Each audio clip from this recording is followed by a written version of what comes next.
여드름에 붉은 자국이라든지 색소 침착은 시간이 지나면 서서히 좀 옅어지게 되는데요. 경우에 따라서 색소 침착이 좀 진하게 남아서 사라지지 않는 경우들도 있습니다. 옆으로 이렇게 사선으로 짜게 되면은 모낭 자체가 좀 드러나고 염증성이 조금 더 심해질 수가 있어요. 그래서 면봉을 2개를 각각 가지고 수직 방향으로 꾹 눌러주시는 거예요. 여드름 흉터 치료는 사실 1, 2회 만에 좋아지지는 않습니다. 그래서 여드름 흉터 치료에서 중요한 것은 좀 갖는 것입니다. 저도 한때는 여드름으로 진짜 고생을 많이 했잖아요. 네. 이게 여드름이 괜찮아지니까 흉터가 속을 썩이더라고요. 그래서 오늘은 여드름 흉터에 대해서 다 물어보려고 아주 작정하고 나왔습니다. 네, 다 물어보세요.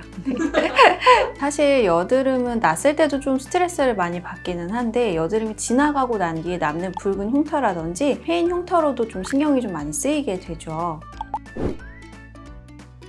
여드름이 나고 난 뒤에 생기는 흉터를 2가지로 저희가 분류를 해볼 수가 있는데요. 여드름 자국과 흉터로 나눠볼 수가 있습니다. 여드름 자국은 여드름이 가라앉고 난 뒤에 남은 붉은 자국과 색소 침착을 이야기를 하는데, 여드름이라는 것은 모낭에서 생기는 염증이죠. 염증이 생기게 되면 우리 몸에서 혈관들이 막 모여들게 돼요. 그래서 붉은 자국이 생기게 되고요. 혈관들이 모여들고 난 다음에는 멜라닌 색소들도 왕창 와서 색소 침착을 만들게 되는 겁니다. 그리고 여드름 흉터에는 비후성 흉터와 함몰성 흉터 2가지로 나눠지게 되는데요. 비후성 흉터라는 것은 여드름을 손으로 만지거나 이제 터지면서 생긴 이 상처 위에서 불룩하게 단단하게 올라온 흉터가 되는 것이고, 함몰성 흉터가 우리가 보통 말하는 여드름 패인 흉터를 이야기를 하게 되는데요. 모양에 따라서 롤링형이라든지 박스형이라든지 아이스픽이라든지 여러 가지 타입으로 분류가 됩니다. 근데 이게 어떨 때는 붉은색 흔적만 남는데 어떨 때는 되게 패이게 되는 경우도 있잖아요. 왜 그런지 좀 궁금해요.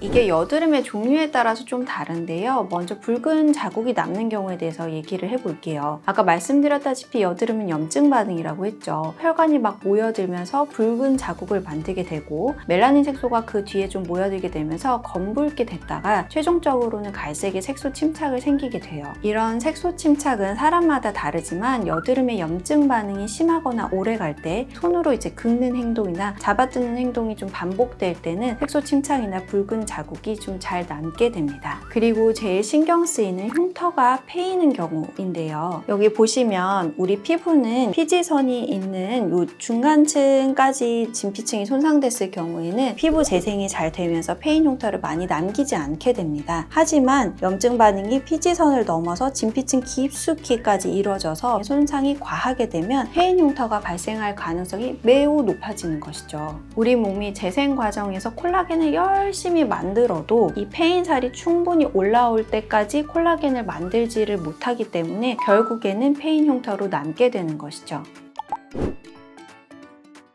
여드름에 붉은 자국이라든지 색소 침착은 시간이 지나면 서서히 좀 옅어지게 되는데요. 경우에 따라서는 이 붉은 자국이 오래 가기도 하고 색소 침착이 좀 진하게 남아서 사라지지 않는 경우들도 있습니다. 그래도 이게 한두 개면은 상관이 없는데 여드름이 다발성으로 났다가 호전되면서 잡티를 남기는 경우에는 굉장히 지저분해 보이면서 신경이 좀 쓰이실 텐데요. 제가 집에서 관리할 수 있는 홈케어 방법이랑 집에서 해결이 안 될 때 병원에서 할 수 있는 치료법에 대해서 얘기를 해드리겠습니다. 첫 번째, 홈케어입니다. 3개월이 안 된 붉은 자국의 경우에는 홈케어를 하는 게 좀 도움이 될 수가 있는데요. 제가 요철 피부에서 말씀드린 홈케어 기억하시나요? 바로 클렌징을 올바르게 하고 매운 음식이라든지 정제당을 피하고 보습을 충분히 해주시는 겁니다. 그리고 피부 미백에 도움이 되는 비타민 A, B, C, 즉 레티노이드와 나이아신아마이드, 그리고 비타민 C도 도움이 됩니다. 더불어서 비타민 E와 D도 기억해 주시면 좋은데요. 비타민 E도 비타민 C와 같은 항산화제입니다. 지질막을 구성해서 피부를 보호해주고요. 홍반이나 부종 완화에 도움이 되고 상처 치유를 촉진하는 기능이 있어서 붉은 자국 치료에 도움이 됩니다. 그리고 비타민 D는 면역 시스템을 조절하고 피지세포의 증식과 분화 조절에 관여를 해서 여드름을 예방하는 데 도움이 됩니다. 그래서 이런 성분들이 있는 화장품을 사용하시거나 영양제를 먹어주시면 여드름 예방에도 도움이 되고요. 여드름 붉은 자국을 치료하는 데도 도움이 될 수가 있습니다. 하지만 착색 자체가 좀 오래됐다거나 붉은 자국이 심한 경우에는 홈케어로는 해결이 좀 잘 안 돼요. 이럴 때는 병원에 오셔야 합니다.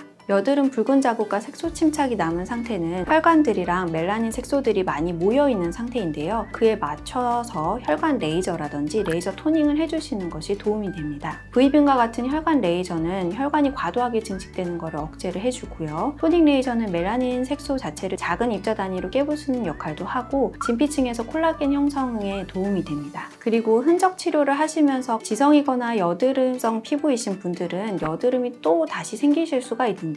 저희가 비싼 돈을 들여서 레이저 치료를 했는데 여드름이 또 나서 또 붉은 자국이 생긴다면 또 돈을 들여서 여드름 치료를 받기도 좀 여의치가 않으실 거예요. 그래서 여드름 염증이 심해지지 않도록 예방하는 것이 필요한데요. 좁쌀 여드름, 즉 화이트헤드가 염증성으로 진행되기 전에 약을 먹는다든지 연고를 바른다든지 피지선 자체를 깨트려주는 시술을 받는다든지 이런 것들이 도움이 됩니다. 이게 매번 여드름 짜러 병원 오기가 되게 힘들거든요. 맞아요. 시간도 그렇고 비용도 드니까 집에서 흉터 없이 여드름을 좀 짤 수 있는 방법 있을까요? 아마 이 영상을 보는 대부분의 분들이 이 방법들을 제일 좀 궁금해 하실 텐데요. 병원에 오시기가 좀 힘든 상황이라면 집에서 좀 깨끗한 면봉을 준비하셔서 여드름 주변부를 수직으로 눌러주는 거예요. 이렇게 한번 보시면 염증이 이렇게 깊게 있는 경우들도 있거든요. 옆으로 이렇게 사선으로 짜게 되면은 모낭 자체가 좀 늘어나고 염증성이 조금 더 심해질 수가 있어요. 그래서 수직으로 짠다라는 게 이 여드름 주변부에 넓게 이런 식으로 누르라는 게 아니라 면봉을 두 개를 각각 가지고 수직 방향으로 좁은 범위 내에서 이렇게 꾹 눌러주시는 거예요. 집에서 이렇게 피지를 짜주신 다음에는 염증이 악화되지 않도록 듀오덤 패치를 붙여주시거나 항생제 연고를 발라주시는 게 좋고요. 여드름이 다 터지고 완화된 다음에 붉은 자국이 좀 남아있는 상태에서는 아주 약한 스테로이드 연고를 발라주시는 것도 색소 침착을 막는 데 좀 도움이 됩니다. 하지만 절대 무리하시면 안 되시고요. 한두 번 해봤는데 안 된다 싶으시면 포기하시고 빠르게 병원을 내원하시는 것이 좋습니다.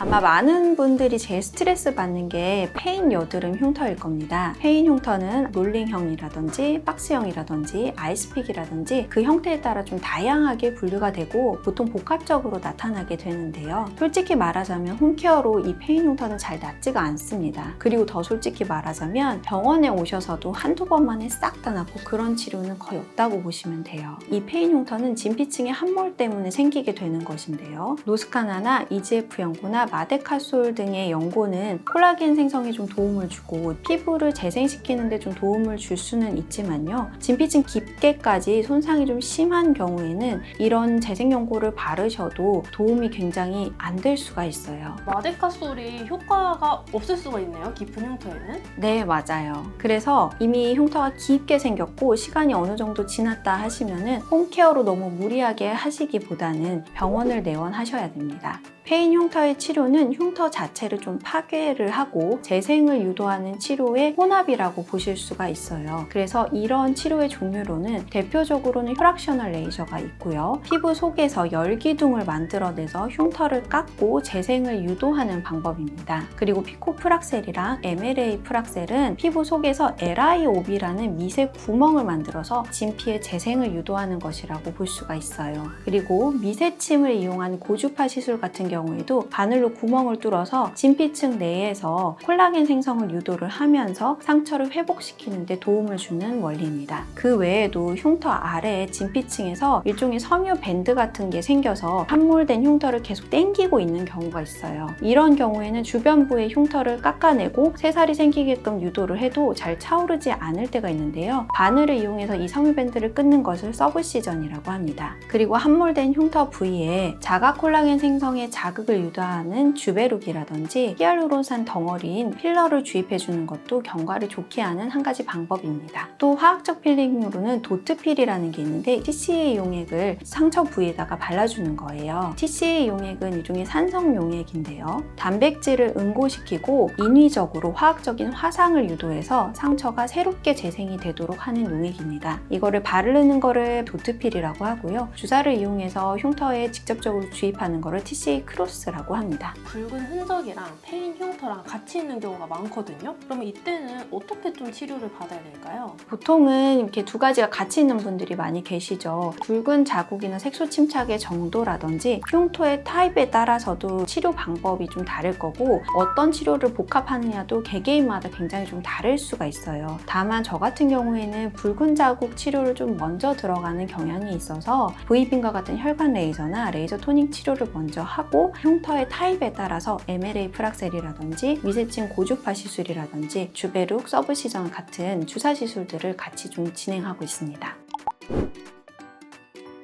여드름 흉터 치료는 사실 1, 2회 만에 좋아지지는 않습니다. 상처가 깊기도 하고 유형이 굉장히 다양하기 때문이기도 한데요. 그래서 여드름 흉터 치료에서 중요한 것은 인내심을 좀 갖는 것입니다. 반응 속도는 좀 느리기는 하지만 꾸준히 치료만 하신다면 반드시 일정 수준 이상에는 효과를 보실 수가 있기 때문에 병원에서 치료를 받으실 때 여러 가지 불편한 사항들이 있으면 공유를 하고 진행 과정에 대해서 정확하게 좀 파악을 하시면서 끈기 있게 치료를 받는 게 가장 중요하고요. 더 중요한 거 한 가지는 염증성 여드름으로 진행하는 거를 예방하는 거예요. 그래서 우리가 좁쌀 여드름 상태일 때 여드름을 선제적으로 좀 치료를 해주시면 패인 흉터라든지 붉은 자국이 남을 가능성을 현저하게 줄일 수가 있습니다.